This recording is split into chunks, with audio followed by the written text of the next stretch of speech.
of telling us that the bodies that were being collected in Aquare somewhere had been dumped by one singular guy. So he would come and kill all so many bodies and carry them in a sack on his bag behind a police station and dump them, and nobody saw him, and we are supposed to believe that nonsense. Yeah. Kipchumba Murkomen, you owe the young people of this country an apology.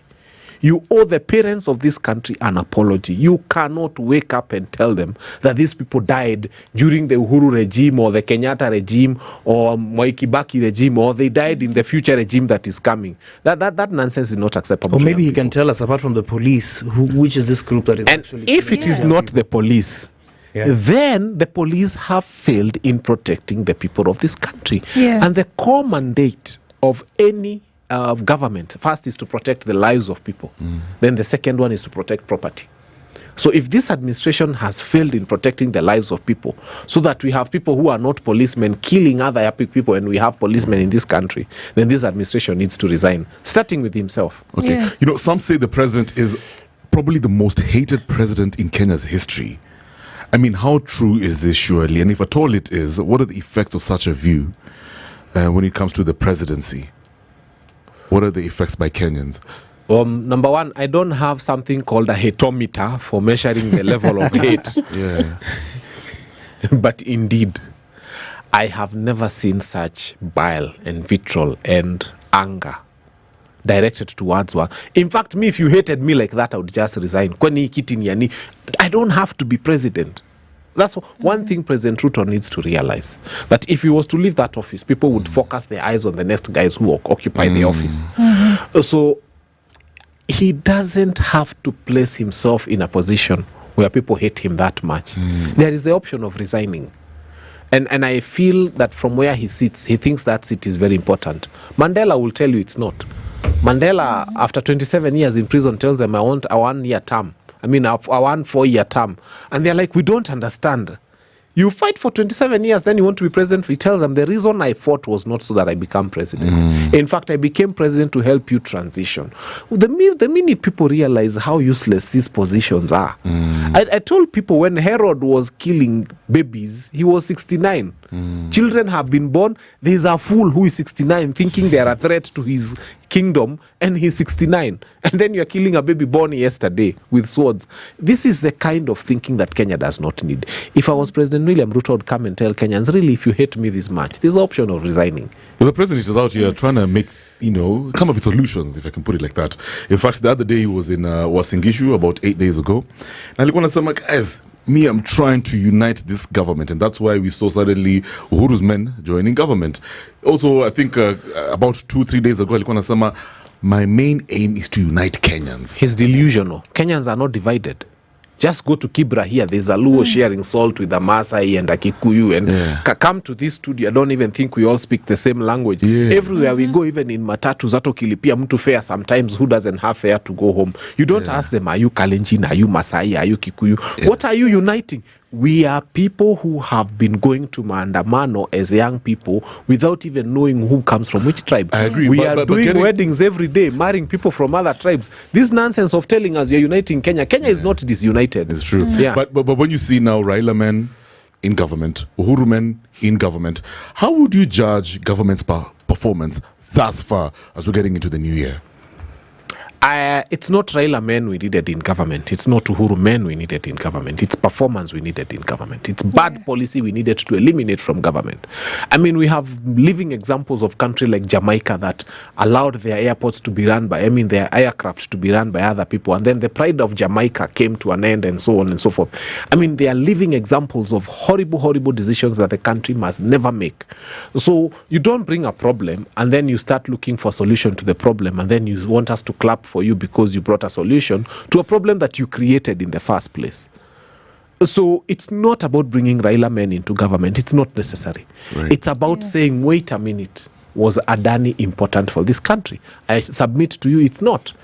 Because the other day my sister was flying to Canada. In that flight, when we go to the airport, we were having conversations with people. And they tell you, mi nimetoka Busia, nimetoka Kitale, nimetoka Mombasa.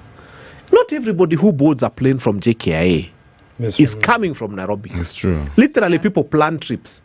Why do you call Eldoret international? Why do you call Kisumu international? If they were to say they have a flight to Dubai every Thursday, for example, everybody from that region would never come here.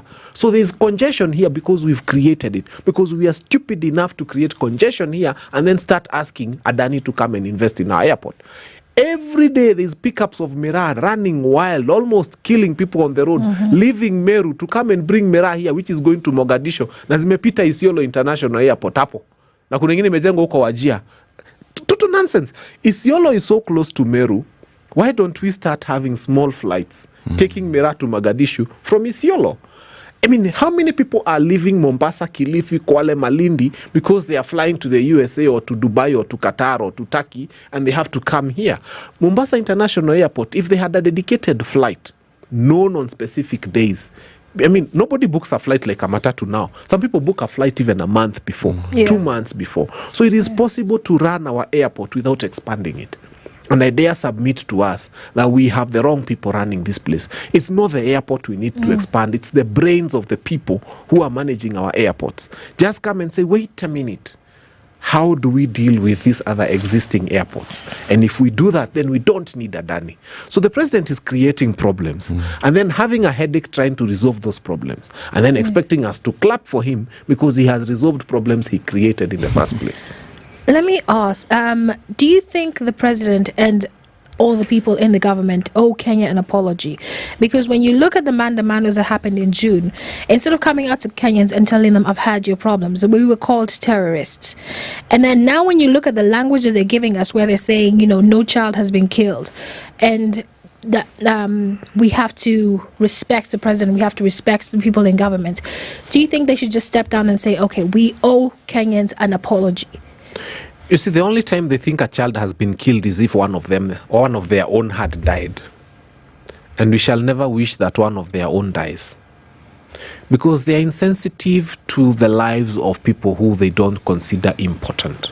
And to them, the lives of Kenyans are not important. Actually, if you paid your taxes and died having paid your taxes, they'll be okay. And they're happy with you dying because they know they'll sell the death certificate. They'll charge you a space at Langata mortuary. They'll still make money from you when you're dead. And then when it goes to succession, there will be money that you pay to even divide your land when you are dead. The government makes money from even the dead and they smile at it.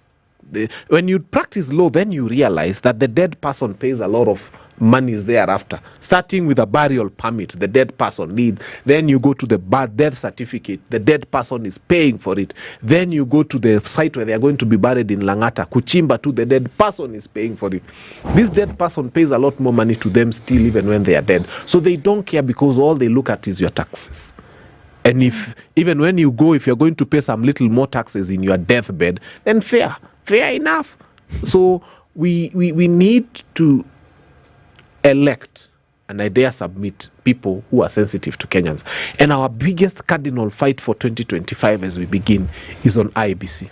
Oh, We want IBC, talk about that. we want voter registration, Yeah. and we want IDs for young people. 3 things: IBC, voter registration, and IDs to our young people. And all those are constitutional rights. And the IDs for our young people should not be charged at 1,000 bob. Why are you being punished for becoming 18 years old? Why is your ID expiring? Your nationality is expiring. Ati after 3 years, mimi nime-expire kuwa Mkenya. Then nalipia Have tena to kuwa renew it Mkenya. again. Asha. That should not happen. Now, there's something that you said earlier. I just want to dive back into that. You said that the young guys, this mano thing is not the way.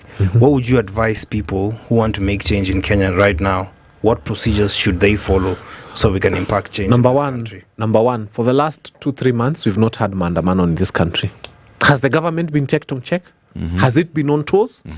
I do not have an existing formula, but I'll tell you, let us engage ourselves. Let us sit, let us think. Let us engage our brains. Let's throw our brains at them from all sides. That hurts them most. That makes them react. I mean, I saw Minister Joho reacting. What was he reacting to? There was no maandamano, but he was getting angry at the fact that young people are making noise at this government in a way that this government is listening. So, again, I submit, there will be time for maandamano. But I'm begging young people, this is not the time. When you have an administration that does not care about shooting you, when you have an administration that looks at you straight in the eyes and tells you nobody has died, and nobody has been killed. So you guys attended imaginary burials in your dreams. I think you've been dreaming, you've never woken up. Don't take your bodies to the streets for now. But does that mean you stop? No. I'm on TV, I'm fighting. People occupy different spaces. Let us undermine in a different way. But I request us, the young people, I have apologized on behalf of young people. Let us not go that far. Let us be respectful. One of the biggest problems we have in our country is the unemployment crisis. I feel like Gava have really any or machine was us. Now they said, I mean, that's why we've talked about it earlier. They're sending guys to Saudi Arabia and all these funny countries. Do you foresee, should young people, by the way, also, I guess, have hope that in 2025, maybe the government will provide jobs? I might acquire to the same. The government doesn't need to provide jobs. The government just needs to provide policy. I gave a very simple example and I'll brush it very through quickly. Just say that from today on, we have 10.3 million children going to school, primary, and then we have another 3.9. We have 14.2 million people going to school combined.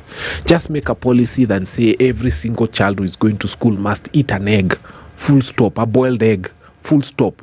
That means you need 14 million eggs every day. 14.2 million. To lay 14.2 million eggs, you need about 18 million to 20 million birds. To feed 20 million birds is a revolution in the manufacture of animal feeds. To transport food for 20 million birds is a revolution in transport. You need so many canters on the road to do that.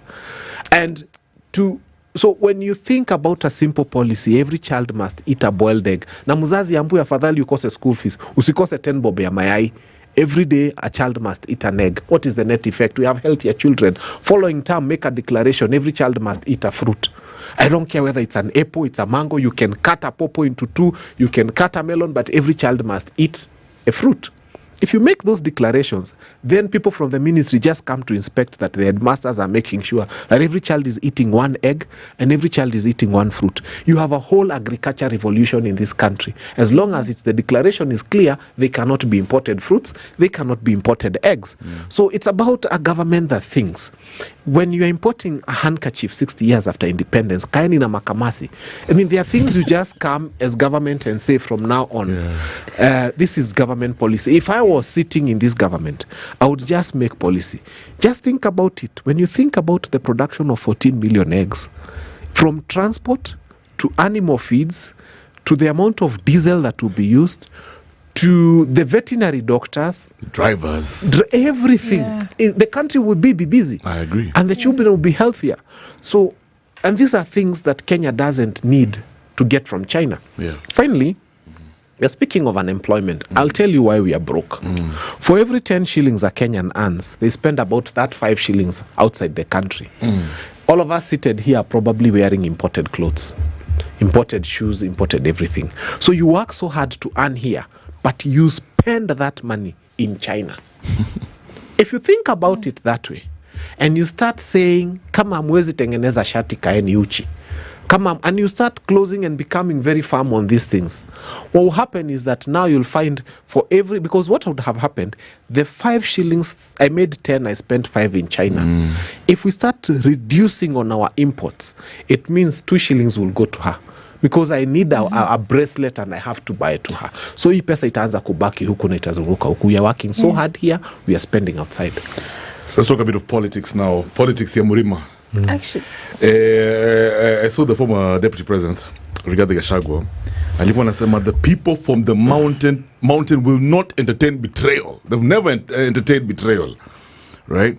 As they did from President Ruto. Alisema President Ruto aliruka out of a mountain. But now, we've seen the latest move where the former DP has decided to get into some sort of handshake with the former president, Uhuru Kenyatta, right? Uhuru's men are in government.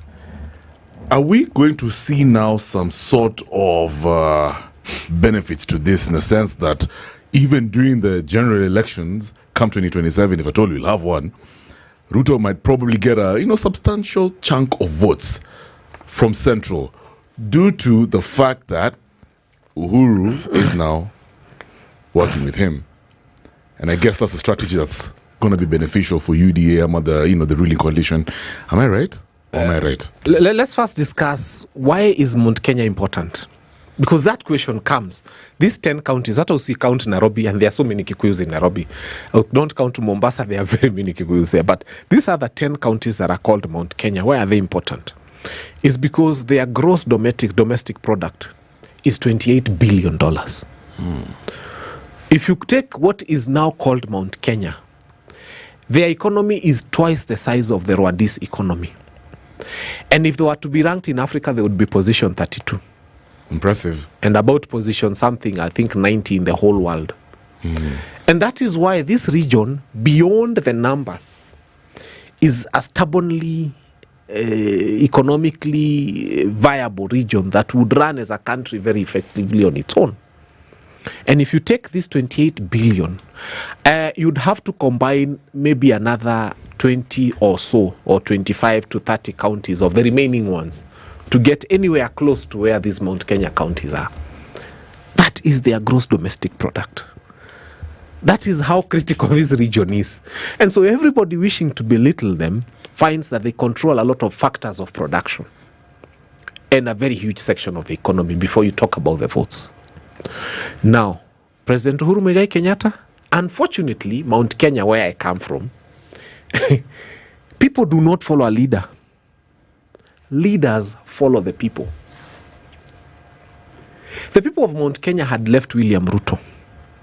And for a long time, Gachagua was their enemy. When he came and told the people, I'm now fighting William Ruto, he became their hero. Gathoni wa Mushomba became the hero of the people. Why? Because she followed the people. In the Luo Nyanza, people follow Raila Amolo Odinga. In many other regions, people follow their leader. In Mount Kenya, that's true. People go, in fact, you're told, hapa hatutakuchagua, ukikuja hivi, tunataka ukuje hivi. So Uhuru Muigai Kenyatta, unfortunately, when he was being cheered in Embu, and Ruto was being jeered in Embu, Uhuru Muigai Kenyatta was being cheered because at that point in time, he appeared to have been anti-Ruto. And people were on that side. The minute Uhuru shook President Ruto's hand, things started changing. Because people felt that he has gone to where we are not. So I don't think he's going with any votes to William Samoei Ruto. Raila is going with votes to Ruto because his people follow him. Mount Kenya, you remember there's a time they told Uhuru, you're on your own, we are going with Ruto. And many politicians from Mount Kenya did what? They had to follow there were people, they joined UDA. They didn't want to be in UDA, some of them, but they joined UDA because that's where the people are. So for Uhuru Muigai Kenyatta bringing his people into government, I thank God that some people like today, Derito Morethi was sworn in. He's a brilliant guy. By the way, in Nanyuki, what he did, like Ipia County, he increased their total amount of revenue available without increasing taxation per person. And when he left, he consulted for Garissa, which did very well in terms of tax collection. He consulted for Gladys Wanga of Hamwa Bay. He's done a lot. He's good. He's actually at the right place at the right time. Yeah. But now he has been disconnected from the mountain because the mountain would have wanted to vote for him as governor of Laikipia. But now working with William Ruto to the mountain means he's gone where the Kenyans are not, or where Mount Kenya is not. So Mount Kenya doesn't follow leaders. There is nobody who will go to Ruto and say, I have brought you something. No. Leaders follow the people. Yeah, just a second, Steph. Every time people talk about the present in the sense of, you guys have these 2 years, for example, just 2 years he's been in power, ati hajafanya kitu. But apparently there's some major projects the president has launched and they're in the works. For example, the affordable housing program, the avoidable housing, okay, the social health authority, that's a SHA. There's also the Lamu Garissa Isiolo Road, that's a LAPSET corridor, and the rural road network upgrades. There's also the standard gauge railway extension. Yeah, those are the major ones in 2 years, right? So I mean, easy mastori watu usemanga, prezo hakuna kitu amefanya. Kevin, show us anything substantial. Talk about it even in your show. Isn't the story? I mean, that's propaganda by people who are just haters out here. Yeah? But if you're very keen, this government has actually been on the ground launching very huge, important projects that will benefit this country in the years to come. So how dare people trash talk the government na wanafanya kazi? I guess that's what agitates the president. First and foremost is this. You make your own plans for avoidable housing, because it was avoidable. It wasn't necessary. You make your own plans. Yeah. And then when you make your plans, you're planning on my salary. My income is sacred. That's true. It was for me. Let me tell you, if you would ask me between being taxed for that avoidable housing and buying my daughter a white dress, my daughter wants a white dress. Don't ask her why. She wants a white dress and she wants to feel like a Cinderella. And I am the father and I have an obligation to provide. If my son wants a tennis ball, then my son's tennis ball is more important than your avoidable housing. Okay? Yeah. So when you plan for my salary, which was already not enough, yeah. And then I tell you, when you came in, first we were expecting that tutakuja, hii salary yetu iongezeke. Our incomes become, a lot more sacred, because now it's like we work for government.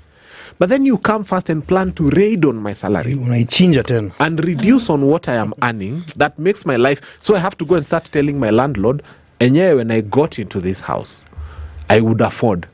But since avoidable housing came, now I am being taxed more. I can't afford your house. That's technically what's happening. People are forced to make adjustments, and then the next thing they come, they decide they want shisha. They plan for your salary. They come every time they want to do something. They plan for your salary, and by force. So it became a pain to many people. And then I am being taxed for a house that I'll probably never occupy. I am being taxed for a house whether I own a house or not. I mean, there are people who are employed who are already paying mortgages elsewhere.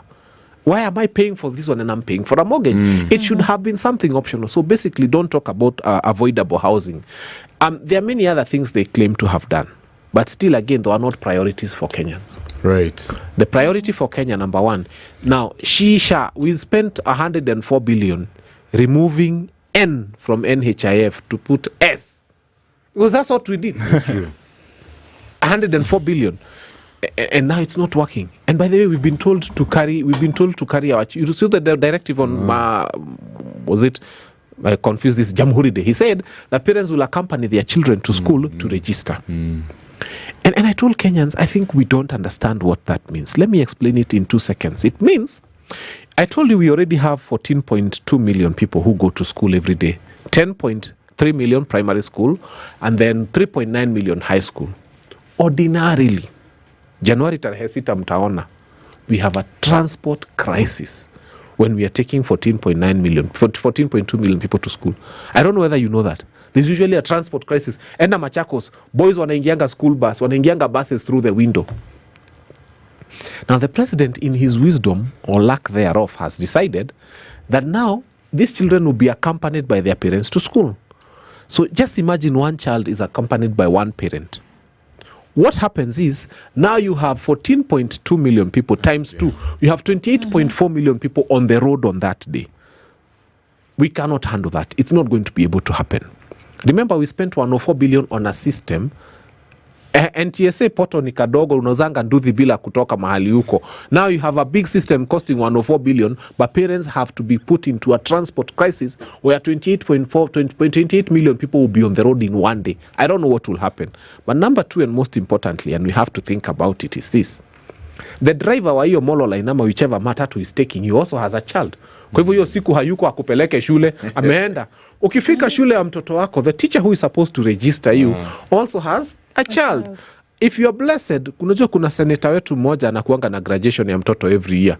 If you are blessed like that senator, it means which school do you go to and which one do you not go to? If you're a single mother of 3 or a single father of 3, which school do you go to? Mtoto moja ako Friends School Kamusinga, mwingine ako Precious Blood hapa Riruta, mwingine ako Highway Secondary School. Which school will you go to and which one will you not go to? So these are some of the things I'm telling you. This government is suffering from very wild imaginations and making declarations that haven't been thought about. I would have thought the person of president, before saying the parents need to accompany their parents to school, need to look at these figures and ask, can our roads handle this? Right. And the policemen, by the way, who are supposed to be guiding traffic on that day, also have children. Yeah. And then the system will collapse because 14 million people are trying to register on the same day. So that is Kenya Kwanza for you. And then the system will fail. Yeah. It's been real. We can talk about it. You know, there's so many things that I guess Kenyans are not so happy about when it comes to administration. Yeah. People are desperately looking forward to next year and to see if at all, I'm to just experience whatever the president has in store for the people. Yeah. But mimi namuombea because akitusikiza ground, for example, nimeona watu wanasema first of all dissolve this parliament. It's very useless. Unfortunately, that used to happen under the Moi constitution, and this one he has no powers to dissolve parliament. Oh, interesting. Yeah, but give us IBC, we'll help him dissolve. Give us IBC. We've already collected signatures in very many places. Exactly. Yeah. It's brilliant. But thank you so much, Fanya Mambo. Tutaendelea na hii conversation. Asante sana. Next year. Guys, that is Fanya Mambo Kinuthia, and today we'll be talking all things abductions, like I said, and the criminalization of youth activism. Pia sasa tumeongea politics ya mlima nini. Talk to us on that hashtag after hours of spice. Tutasoma hizo my reactions, my comments nini. If you have any questions, bado tuko live hapo hivyo on that hashtag. Thank you so much, my brother. Thank you. All right. It's 10 minutes after 9. Right now I've got It's My Ego by Ice Cube. Alafu tukirudi, we're cruising the internet. Good evening and happy holidays. Thank you. SpiceFM Nyeri.